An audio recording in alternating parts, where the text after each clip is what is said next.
Sont-ils vraiment des Elohim? Bonjour à tous.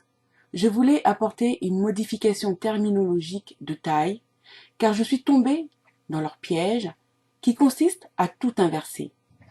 Faire passer le mal pour le bien pour le mal, les fidèles pour les rebelles et les rebelles pour les fidèles. Je vous l'ai déjà dit, la vérité est à peine cachée, juste sous notre nez. En remplaçant une lettre par une autre, ou en cherchant l'étymologie d'un mot, on peut dévoiler le pot aux roses. Elohim ou Néphilim, qui sont des termes de l'hébreu yiddishisé, alors que le véritable hébreu, le proto-hébreu, sont les langues bantoues, notamment le kikongo et aussi le lingala. Étant lingalophone, j'ai essayé de trouver des correspondances dans cette langue dont j'ai déjà dit qu'elle était une clé importante pour prouver que l'Ancien Testament sont les rouleaux de nos pères, notre patrimoine spirituel.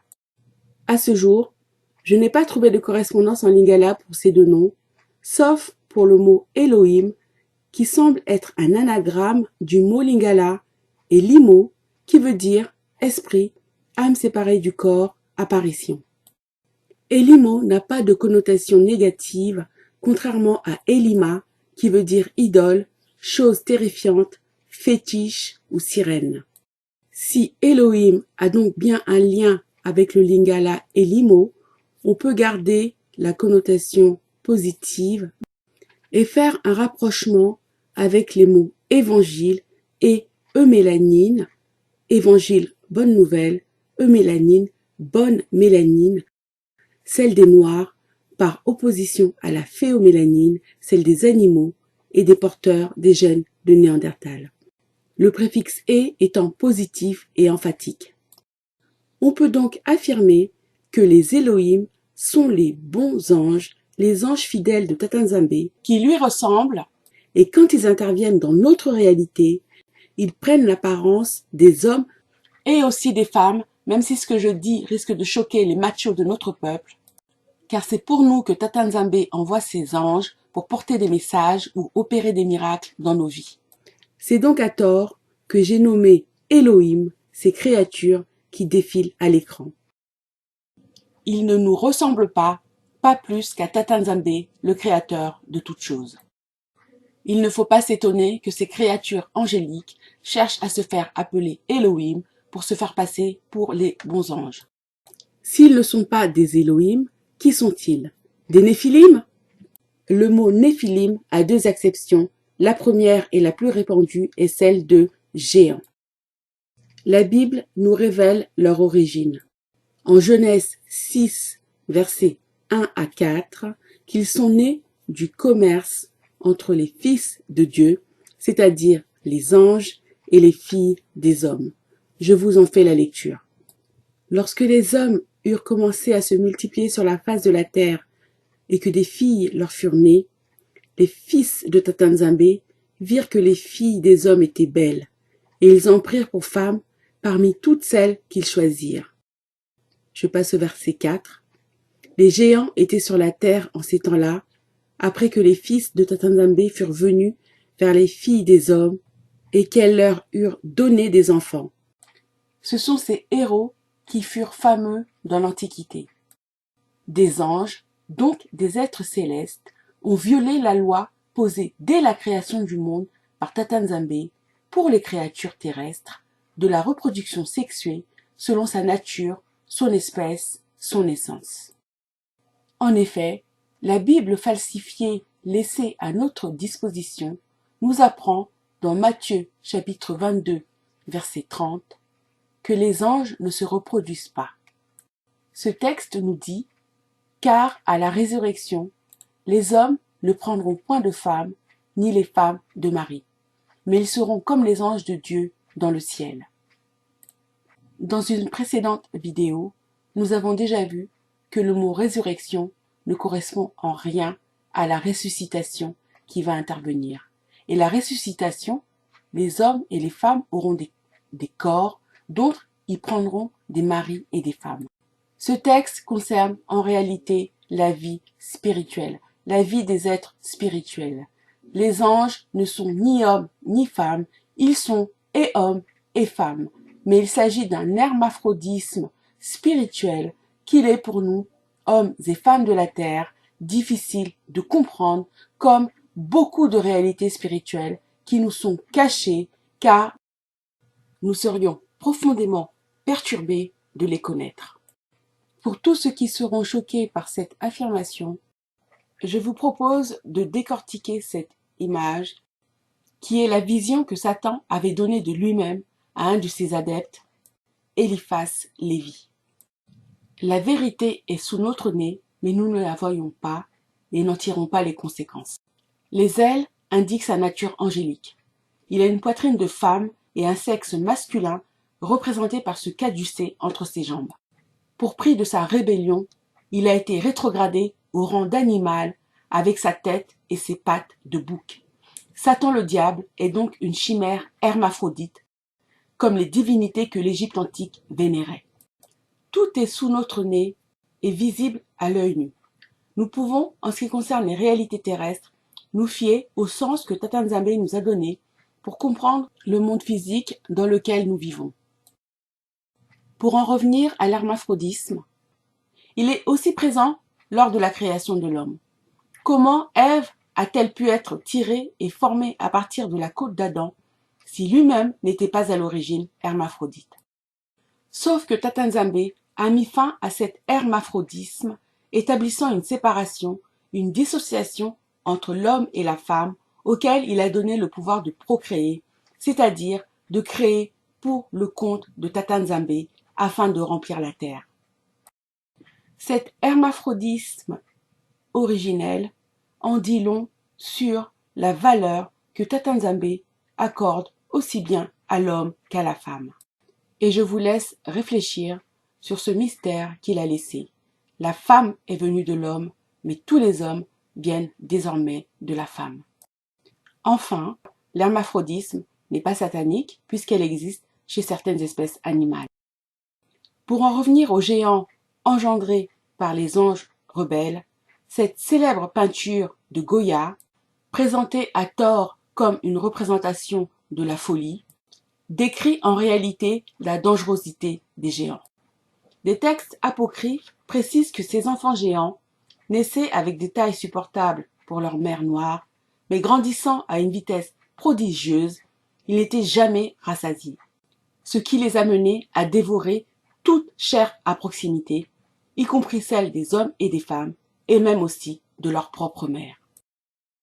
Parce que non prévus dans le plan de Tata Nzambe, ces êtres étaient au sens propre comme au sens figuré contre nature. Ils dévastaient, dévoraient, violaient et saccageaient la nature sur leur passage.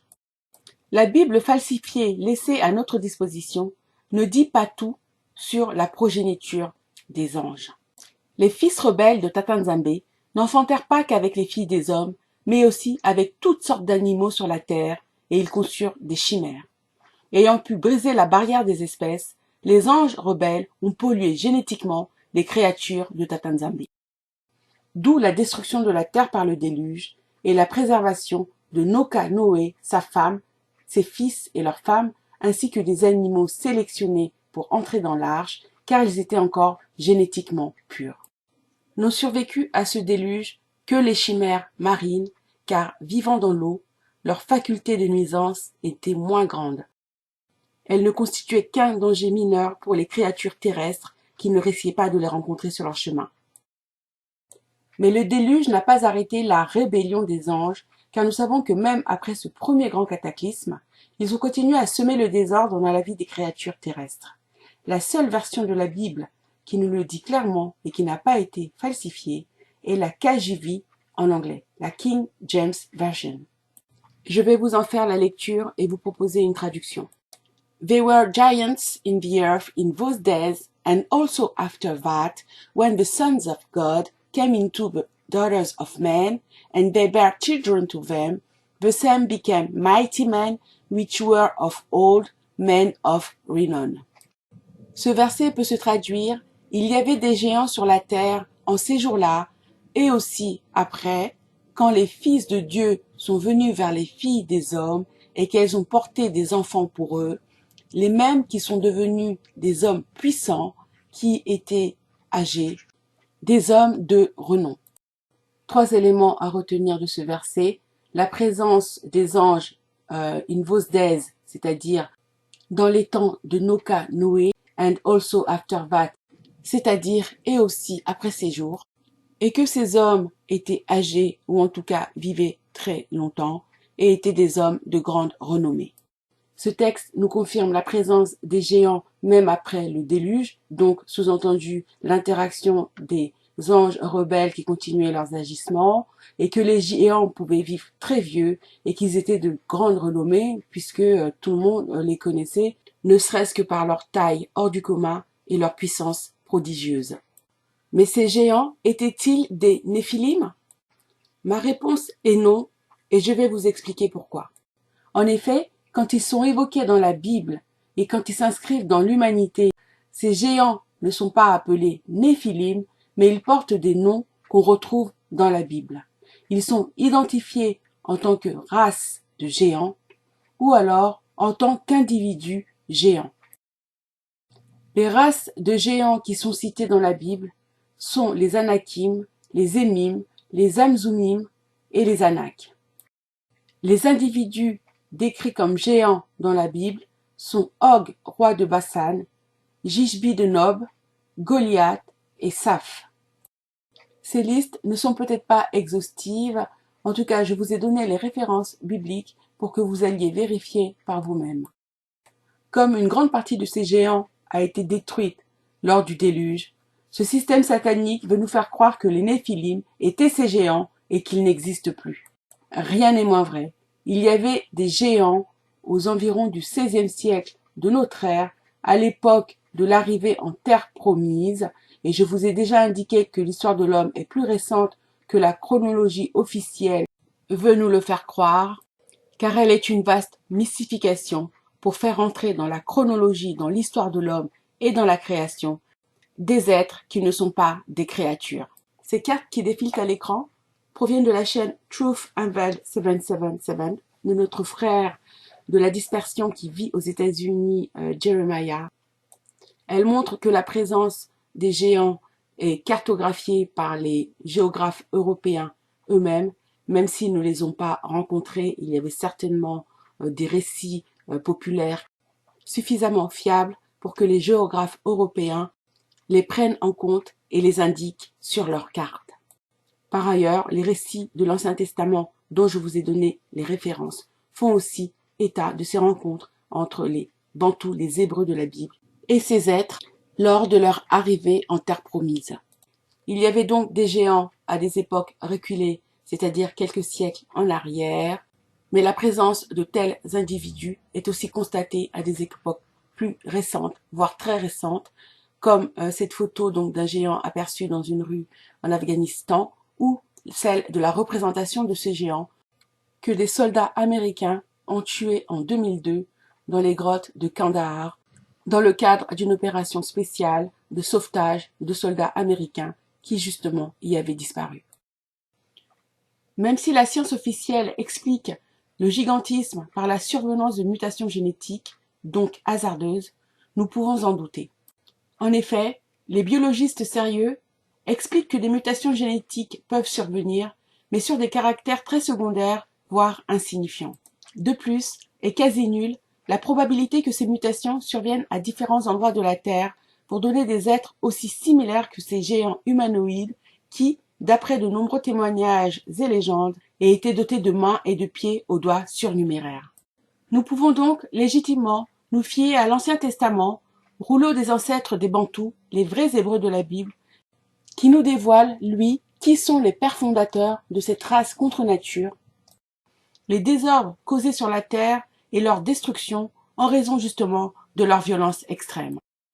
Si d'autres géants ont été conçus après le déluge, de toute évidence, leur prolifération a été empêchée par la volonté de Tatanzambé. En effet, ayant promis de ne plus détruire la terre par le déluge, il les a rendus stériles, ou en tout cas incapables de se reproduire avec les femmes des hommes, ce qui a entraîné leur disparition progressive, même si certains d'entre eux sont encore parmi nous, et que leurs caractéristiques si particulières sont encore présentes chez certains de nos contemporains. On peut donc rejeter la première acception selon laquelle les géants dont parle la Bible étaient les Néphilim. Car, comme on l'a vu, d'autres géants ont été conçus après ce premier cataclysme. Je vais maintenant vous dire qui étaient et qui sont toujours les Néphilim, car leur nom les dévoile. La deuxième acception du nom yiddishisé Néphilim est précipité. Les Néphilim sont les précipités. Le verbe précipiter a plusieurs synonymes. Jeter du haut de, lancer, sauter, tomber. J'appelle votre attention sur la différence entre descendre du ciel, qui est un acte volontaire, comme à l'époque décrite dans Genèse 6, où les fils de Tatanzamé sont venus sur terre pour prendre les filles des hommes. En effet, les verbes tomber, précipiter, jeter du haut de, lancer, impliquent des actions non volontaires, des actions subies. De plus, il faut être en situation de hauteur pour pouvoir tomber, être précipité, être lancé, sauter. Mais d'où? On ne peut que tomber de haut et donc du ciel. Donc les Néphilim sont les anges qui sont tombés. D'où sinon du ciel? Quand ont-ils été précipités, lancés? La réponse se trouve dans la Bible. Révélation chapitre 12, verset 7. Et il y eut une guerre dans le ciel. Michel et ses anges combattirent contre le dragon. Et le dragon et ses anges combattirent. Mais ils ne furent pas les plus forts, et leur place ne fut plus trouvée dans le ciel. Et il fut précipité, le grand dragon, le serpent ancien, appelé le diable et Satan, celui qui séduit toute la terre. Il fut précipité sur la terre, et ses anges furent précipités avec lui. Je sais que mon affirmation va vous faire douter, car ces versets sont souvent rattachés à des événements qui auront lieu dans le futur.